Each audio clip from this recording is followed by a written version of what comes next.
Laylak yurish qilaman degan bedananing puti yirtilibdi degan maqol hammaning yodida bo'lsa kerak. Endi tasavvur qiling. Bedananing qadamchasi 10 cm, laylakligi 1 metr.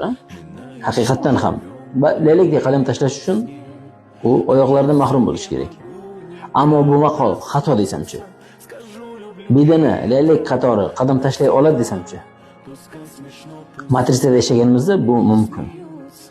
Demak, ushbu video aynan bedana laylakdek qadam tashlash mumkin ekanini namoyon qiladi. Ovsirlar ko'rmasin. Ushbu doiraning aylana o'lchami mening bo'yimga teng. Tekshiramiz. Do'stlar, diqqat qilamiz. Hammamiz aylanaga qaraymiz. Ana ketdi. Xo'sh, aylana taxminan hech qanaqa taxminan emas. Aniq 1,80 m. Ha, olamiz.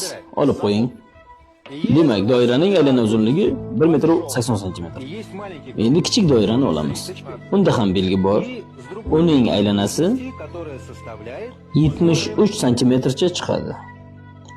Ha, ana endi savol. Nima deb o'ylaysan? Mana bu kichik doiracha bir aylanishda 1,80 m masofani bosib o'ta oladimi? Yo'q, albatta. Hech qachon. Mana bu yerda adashasan. Isbotla. Marhamat. Qanaqadir mo'jizaga bizni ishontirmoqchimisan? Men mana ikkalasining markazini birlashtirdim, qotirdim. Aha, tramvayning g'ildiragiga o'xshagan narsa hosil bo'ldi. Ana endi kuzatib tur. Demak, boshiga qo'yamiz bularni. Va diqqat bilan kuzatamiz.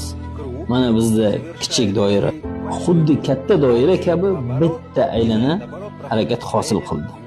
Va ikkalasi ham bir aylanishda 1,80 m ni bosib o'tishdi.